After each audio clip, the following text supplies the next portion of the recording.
Hey folks, Alan Saunders, Pittsburgh Sports Live, here with another edition of the Friday Football Show. Thanks for joining me. It is Friday, October 23rd, and we've got a whole weekend full of football to talk about. We've got the Pitt Panthers, who are hosting number 3 Notre Dame on Saturday at Heinz Field. I will be in the building for that one. I'll also be at Kiski tonight as the Cavaliers host Pine Richland. And then Sunday, not traveling to Tennessee as the unbeaten Pittsburgh Steelers visit the Tennessee Titans down in Nashville. So we got a lot of good football to talk about, plus whatever else is on your mind. This is your show as much as it is mine. I enjoy the back and forth and taking as many questions and comments as you can get. So if you are joining us on the YouTube channel, feel free to jump in the live chat and let me know what you want to hear me talk about. And also, just in general, what your thoughts are on this weekend's games. Do you think the Panthers have a chance against the number 3 team in the country? Do you think the Steelers will remain unbeaten after facing fellow 5-0 team Tennessee? And what are your thoughts about the final weekend of the WPIL regular season?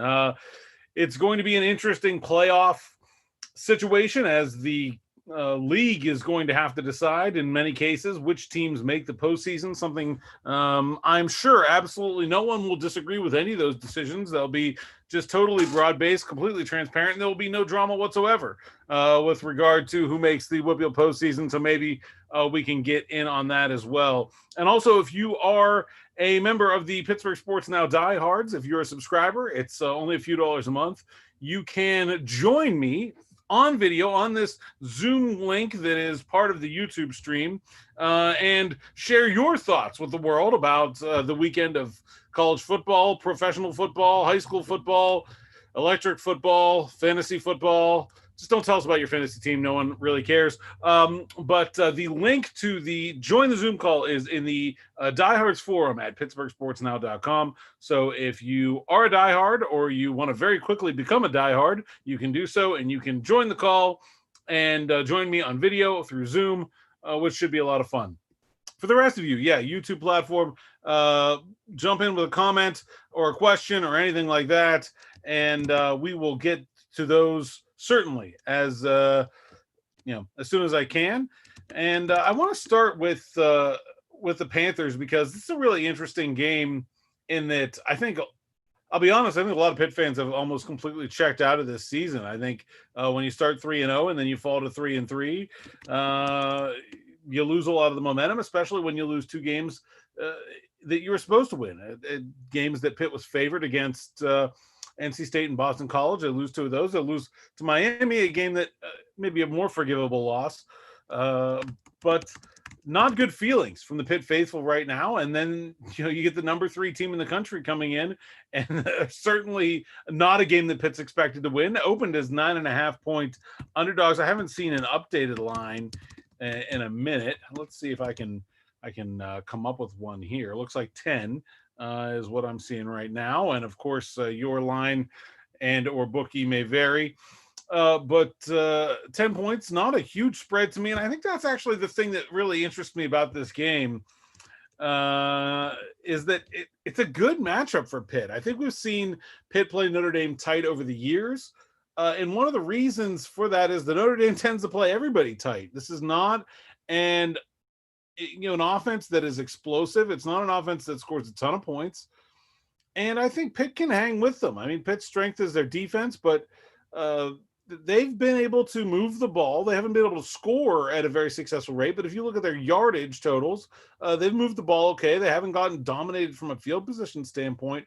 I expect Pitt to be in this game in the second half. I'm not sure they're going to win it, but I expect them to make a game of it. And I kind of like Pitt plus 10, I got to say. I think that's a pretty shocking line, maybe to some, that a 3-3 team that's just lost to Boston College and NC State would only be 10-point favorites to 10-point underdogs to the number 3 team in the country. But I think Pitt should hang with them, and I think this will be a close game. And I think if you pick that line one way or the other, it's definitely going to be in question until the very end. And And I think, yeah, I like the Panthers. So maybe a bold prediction. I haven't done a lot of predictions here. I'm not a huge fan of doing predictions, but that one feels right to me. I don't know. I just feel like the negative momentum has overwhelmed its own energy. Right, everything is not as bad as it seems for Pitt. They lost 2 of those 3 games by 1 point. The last one to a good Miami team on the road. The Pittsburgh Steelers have not lost to anybody, 5-0. They beat the Cleveland Browns. My first question from Twitter is one of my favorite things to talk about, and so I'm going to jump right in on this one. And let me see if I got to get I have to credit the right viewer for coming up with it, because it is an amusing talking point. Oh, Morgan from Johnstown says, how many WPL teams have more wins at Heinz Field than the Browns, and can I name them all? It's kind of a funny thing that the Cleveland Browns have, just a historical level of futility at Heinz Field. They've won just once at the building since it opened in 2001, and they play there every year. So that the record is very easy to figure, and it's not very good for the Browns. Now, I did not cheat here, so I don't know if I'm going to get all of them, and I don't know how many there are, but there's at least 10 teams that have won more games than the Browns at Heinz Field, and to me, that's Central Catholic, Central Valley, TJ, Clairton, Aliquippa, NA, West A, Pine, South Fayette, Woodland Hills, and Jeanette. I'm sure I'm missing at least one. There may be more than one, but those are the ones that I could come up with off the top of my head. And that's that's 11. Yeah, that's 11. So 11, at least 11. My guess is I'm missing at least one. So my guess is there's at least 12. And I don't remember there being any regular season football games played there, but it's not out of the question that I'm just figuring WPL championships there. And of course, not all the WPL championships are played at Heinz Field anymore. Gateway would be on that list, but they won their WPL title last year at Norwin High School. And of course, none of the WPL championship games this year are going to be played at Heinz Field, which is something that we've known for a while, but figure we'll reiterate with the postseason just around the corner. Fun topic, Morgan. I don't know. Somebody needs to let me know which ones I missed. So jump in on the YouTube there and tell me, correct me, as you all love to do. It is everyone on the internet's favorite topic of topic. So what else we got going on today? Oh yeah, WPL. I'm at Pine Richland Kiski. Norm, great Twitter follow. Norm at Proformance with a 4. Norm says, F the Titans. Baker sucks out loud. Holla back with a pun of the Hebrew variety. Thanks, Norm. Yeah, Baker Mayfield. And I referenced this on Twitter in the aftermath of that game, that it was a clip from Colin Coward, who, not like I'm a regular viewer or something, but it came across my social media feed, and I agreed with everything on there. At what point do you consider Baker Mayfield to be the problem with the Browns? It can't be the coaches. We know it's not their running game, which is excellent. And I really thought in that game, the Steelers defense was in his head from the very beginning. I mean, there were some plays. Yeah, there's a guy running free maybe, or a guy that's coming off a block, but Mayfield just didn't seem like he was confident enough to stand up in the pocket and make throws with guys in his face. And when he ran, they did a really good job of containing him, but he didn't make any plays. There's a lot of good ways to be a successful quarterback in the NFL. There's a lot of paradigms you can fit into. I mean, you look at some of the most successful quarterbacks in the league over the last decade. Physically, they're very different. You have a guy like Drew Brees, who's undersized, very accurate passer. A guy like Ben Roethlisberger, tall, super strong, not very mobile at all the way to Pat Mahomes or Lamar Jackson, who's extremely mobile, can throw on the run, can run the ball, still physical. Like, there's not just one way to do it, right? You can be any kind of quarterback you want to be and be successful. But I think the way that Baker Mayfield has to be successful is he has to be that playmaker, that guy that extends the play and then does something with it. And it just seemed like against the Steelers far too often he was running for his life. There wasn't that playmaker mentality. It was, oh my God, here's Bud Dupree, and we'll get to more about Bud Dupree in a minute because I just wrote an awesome story at SteelersNow.com about Bud. He's free and I'm gone. I'm out of here. And then, add that to the interceptions and the lack of playmaking. And look, his receivers are top notch. They're not going to, you're not going to go out and get anybody better than Jarvis Landry and Odell Beckham Jr. It is, I absolutely agree that Baker Mayfield is a big part of the problem with the Browns. He's a problem that for now, anyways, in the Steelers' rearview mirror. I do think, though, that this is a very underrated Tennessee Titans offense that the Steelers will face this week. They've got Derrick Henry, who everybody knows is one of the best running backs in the National Football League and one of the most physical runners in the NFL. Interesting, you saw his famous stiff arm of Josh Norman from the Bills a couple weeks ago. And Ryan Clark on ESPN this week was saying that he doesn't think that it's the same level of physicality when he's going against those front seven guys, that he saves that for when he gets into the secondary. But of course, his speed is that he gets into the secondary all the time because he's not just big and physical, but he is very fast. And Mike Tomlin compared him to Bud Dupree running the ball, which I loved because it's a funny sort of thing to put in your mind. But so I went back and I found Bud Dupree's high school highlights. And of course, any player that ends up in the NFL probably plays both ways in high school outside of maybe some quarterbacks. And Bud Dupree did. And I'll tell you what, Bud Dupree running the ball looks a lot like Derrick Henry. He actually played wide receiver, Wilkinson County High School in Georgia. He played wide receiver. That's a big, big wide receiver target. And if you find the story at SteelersNow.com, should be right at the top right now. Go watch the whole highlight video. I pulled a couple clips out to make gifs out of them, but there's some clips of him mossing some guys in the end zone. It's great stuff to picture the guy that became this hulking linebacker who's essentially a defensive lineman on the Steelers scheme. Play wide receiver in high school, but man, when he gets the ball in his hands, there's a stiff arm clip in there, and then him running away from some defensive backs. Yeah, I can totally see Derrick Henry as Bud Dupree running the ball. A very apt comparison from Mike Tomlin. I now wonder if he'd seen that highlight video, because it really does. I mean, it looks like if you told me that was Derrick Henry, I would believe you. That's how good it is. And so, yeah, definitely check that out. But stopping Henry is just part of the equation with this Tennessee offense. I think that's the underrated part of it. They've got Jonnu Smith, who's a tight end who plays. He's their most used skill position player from a snap count perspective. He was banged up with an ankle injury, but he is going to play. And he's a huge part of this offense and a guy that I think could present some matchup problems for the Steelers. They won't have Mike Hilton. They'll be using Cam Sutton in that nickel role. They don't have Devin Bush. They'll be using Robert Spillane at inside linebacker.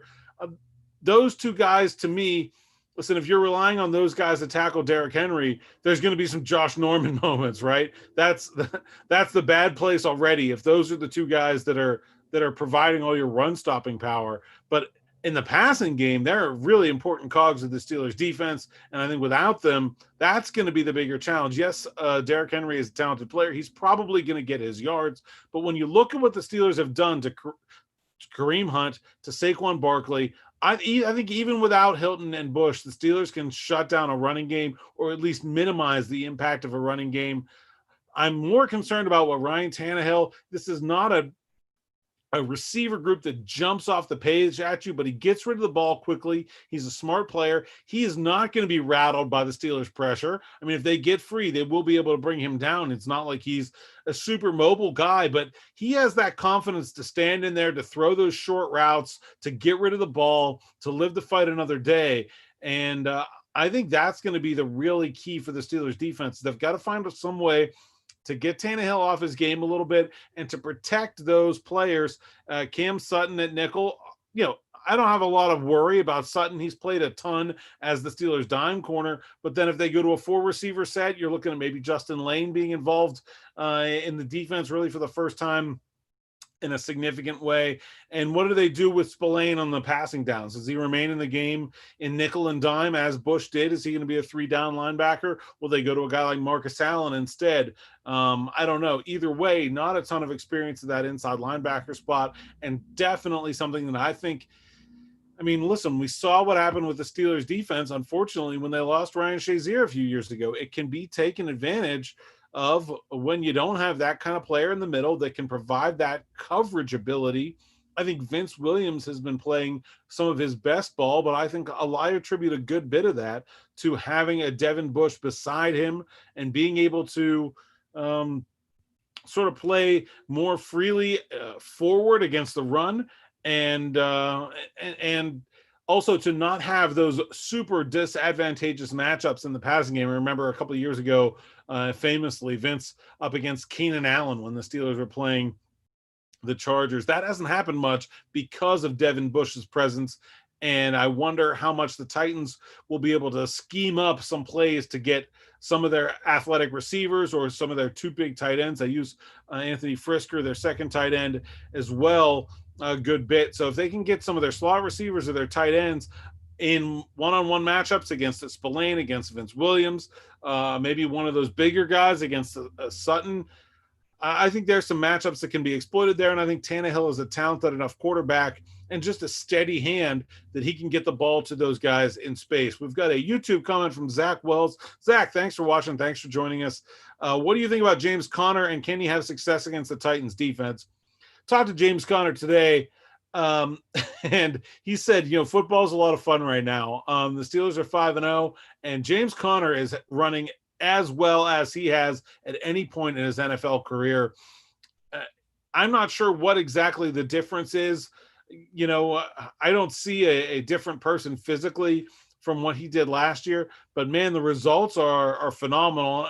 Obviously a good bit of that has to be Ben Roethlisberger's presence and teams having to take a greater mind to what the Steelers can do in the passing game and opening up Conner. I also put a little bit of that on what Matt Canada's done to this running offense and his things with some motions and some shifts and just the creativity. I think you've seen a different level of creativity come out in this offense in its game plan for running the football. And James Conner is really loving life right now. Yeah, I think they can run the ball against the Titans. I expect a low possession game. I think the Titans, in addition to those short passes, when you don't have a quarterback that's very mobile, you've got to stay out of 3rd and long against the Steelers defense. So, they love to run the ball anyway, but I think it's going to be short passes and runs from the Titans. And I think the Steelers can run the ball. So maybe a low possession game, maybe a lower scoring game. But yeah, I think the Steelers can run the ball against the Titans because you have to respect the threat of their passing weapons. They've got maybe 4 or 5 guys that can really make you look stupid between Washington, Johnson, Smith-Schuster, Claypool, Ebron, even with some of the, even Conner out of the backfield can be a really dangerous guy on those dump offs and screens and swings and things like that once he gets moving in the secondary. And I think when you start to worry about all that, that's when Conner can really hit you. He's a smash mouth kind of runner, similar to a Derrick Henry, maybe not as physical, but you can't feel good about going up against him with a safety or with a cornerback. You got to go after him with a linebacker. And if the Steelers can block him up, I think he can get free into this Tennessee defense. I don't think they're unbeatable. They have good pass rushers. And I think they'll be able to get to Ben Roethlisberger a little bit, but I think the Steelers can run the ball against them. And I think that'll be an important part of the game plan. It might be a frustrating day for some Steelers fans who I know generally get, very antsy with Randy Fichtner and the play calling, especially when you see some run, pass, punt series. But I think it's going to be the kind of live to survive another day, field position kind of game. I expect this to be a real throwback football game. And I think that's where the Steelers are their best. I know that's not maybe what most people want to see, but I do think that's what they're good at. They're just, when you talk about maximizing possessions and doing things like going for 2 when you're down 14 and just all the stuff that the kind of video game influence on football The Steelers are no good at that, right? But they're good at these field position games and these kind of throwback football games. That's what they thrive on. And so I like the Steelers in this one. Maybe not as confident as I have been in them to this point in the season. Clearly, the Titans are a different level of competition than what the Steelers have seen at any point this year. Really, the early season schedule has been extremely weak for Pittsburgh. And so a real measuring stick kind of game as well. I mean, I don't expect it, but should the Steelers come and get blown out in this one, I think you have to scratch your head and take a look at that 5-0 and see how real it was, because none of those 5 teams are any good at all.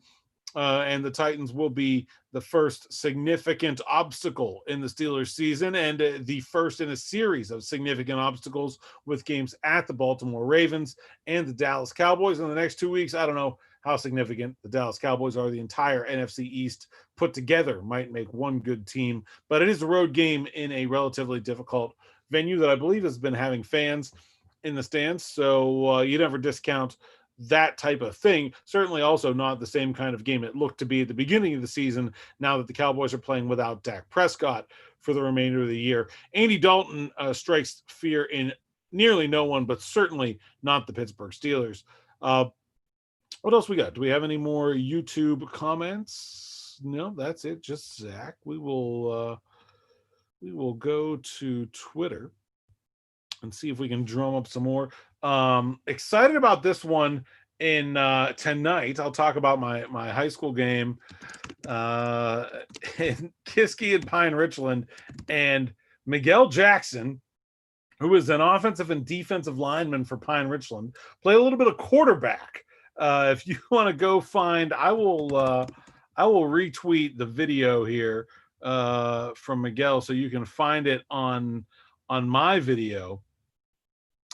And it's real interesting. He is a large man. He's committed to Liberty to play, I believe, defensive line. And I just retweeted it, but it's awesome to see.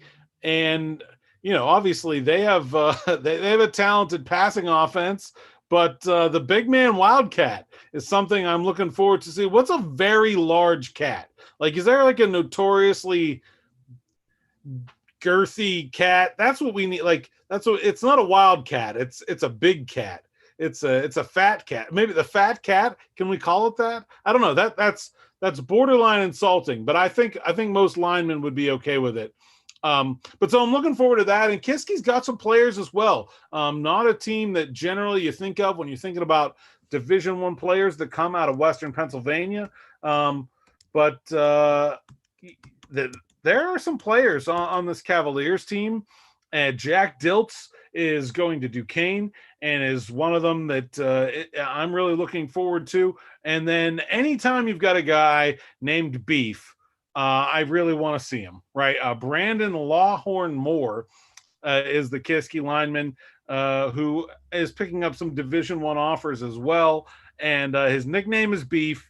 And look, if you have a guy named Beef and a team that runs the Wildcat with a lineman, that's a good matchup, right? That's as Western Pennsylvania football as it gets. If you can get a guy named Beef against a 300-pound Wildcat quarterback, you want to see that 10 times out of 10. And so I'll make it's about 40 minutes for me, trek up to the Kiski area to see that one tonight. So follow along, Pittsburgh Sports Now. And I'll be on Twitter as usual with my coverage there. And then tomorrow at Heinz Field, Pitt against Notre Dame, 3:30 afternoon kickoff. So sleep in and get nice and drunk for that one. And then Steelers and Titans, 1 p.m. national broadcast. So if you're not local, it's going to be on CBS almost everywhere, even though it's a 1 p.m. kick. And I'll be covering that one from the TV like the rest of you, as Tennessee has found itself on the Pennsylvania COVID quarantine list. So unfortunately, my schedule bouncing back and forth between 3 or 4 beats. I can't afford to be taking 2 weeks on the shelf to sit at home after covering a road game. So I will not be at that one. I will be in Baltimore the following week as the Steelers face the Ravens, and the Panthers have a much-needed bye week after playing Notre Dame 7 games in 7 weeks. They get one off here, and then their second bye week comes at the very end of the season, which the ACC did the Panthers no favors there. All right, folks, that's it for this week of the Friday Football Show. Thanks for watching. Thanks for joining.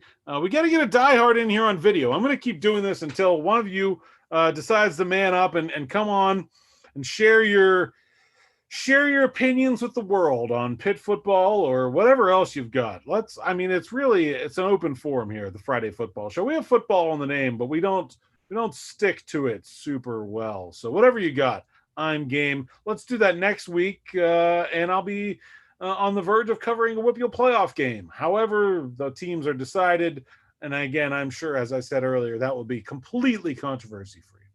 All right, thanks for watching the Friday Football Show. I'm Alan Saunders. Follow the coverage this weekend at Pittsburgh Sports Now.